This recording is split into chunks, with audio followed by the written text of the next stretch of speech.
Good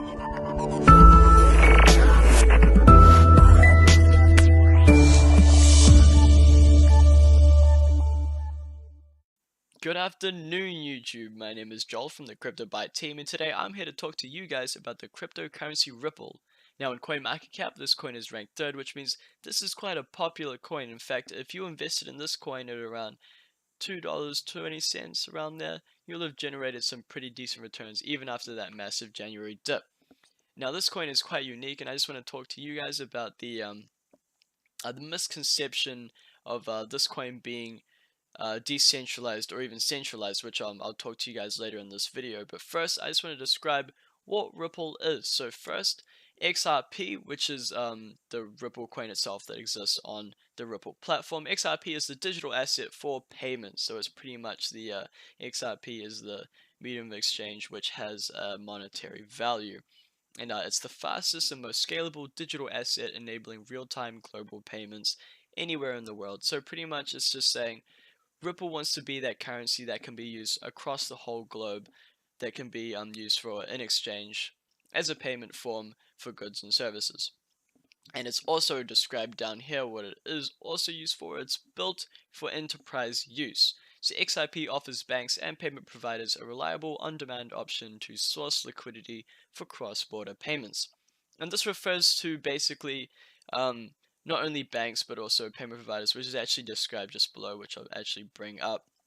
So banks using XRP can source liquidity on demand in real time without having to pre-fund Nostro accounts. So Nostro accounts basically means one bank trading currency with another bank, and they're just trading their the currency that belongs to the country that it's in.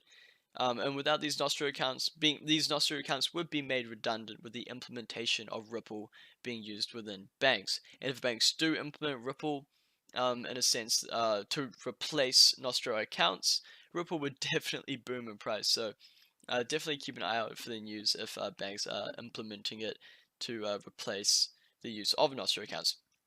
And payment providers use XRP to expand reach into new markets, lower foreign exchange costs, and provide faster payment settlements. So basically, anyone that wants to accept a form of payment in terms of currency, they could exchange just Ripple. So they could accept Ripple as a payment currency, and it'd be nice and quick, and there'd be very low fees.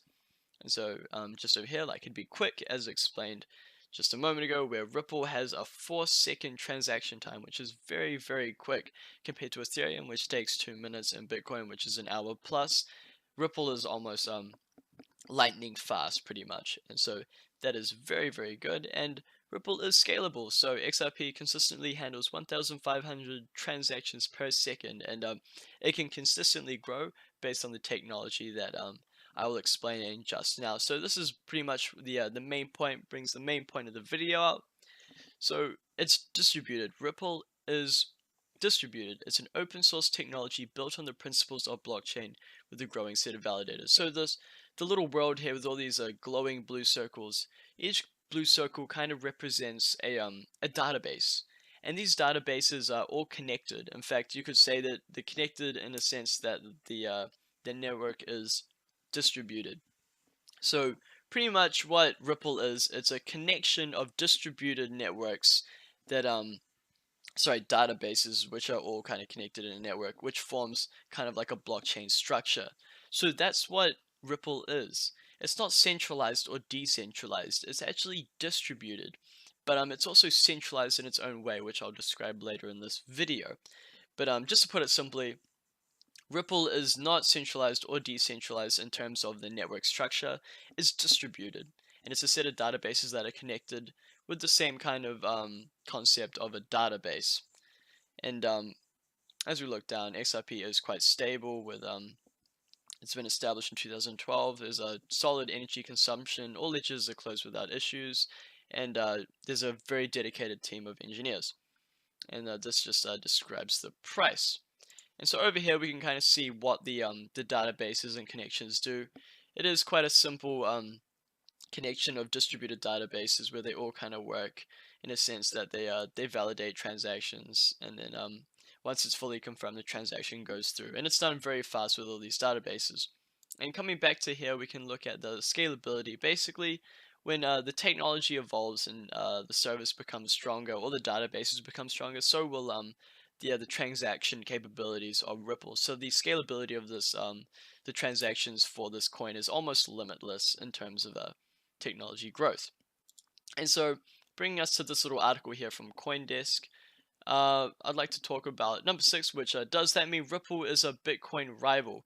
Now, Ripple as a coin which accesses transactions similar to Bitcoin, although Bitcoin takes very long and Ripple is almost instantaneous with extremely low fees. Ripple actually isn't a and it states here Ripple positions itself as a complement to rather than a competitor with Bitcoin. So pretty much Ripple wants to work alongside Bitcoin, and you could consider Ripple more as the payment currency, and Bitcoin more like a piece of gold, an intangible piece of gold. I think that's what Ripple is intending to do here. But Ripple definitely wants to be that main transaction currency from country to country that is accepted and works with banks. But remember, this isn't on a blockchain, so in itself, it does exist on a platform different to most blockchain type currencies. And in fact, if anything, it could be compared to PayPal as the closest competitor, because PayPal could be a type of payment system that's used cross borders. But obviously, Ripple could do much more if it's implemented with banks and a lot of other payment providers. So definitely a lot more scalability in terms of the payment sector. And so, how much would Ripple benefit Bitcoin users? Well, in addition to giving Bitcoin more ways to connect with those other forms of currency, Ripple promises expedite transactions and increase stability. As a distributed network, Ripple does not depend on a single company to manage the secure transactions database. Consequently, there is no waiting block. So pretty much, we're just talking about how Ripple is I actually didn't answer the question at all, and Ripple is just generally a better coin in terms of making transactions. So if you were to buy a coffee, you definitely want to buy with the Ripple currency and not the Bitcoin currency because you might be there for hours on end until the transaction fully goes through. And so this is a little bit of an issue for me.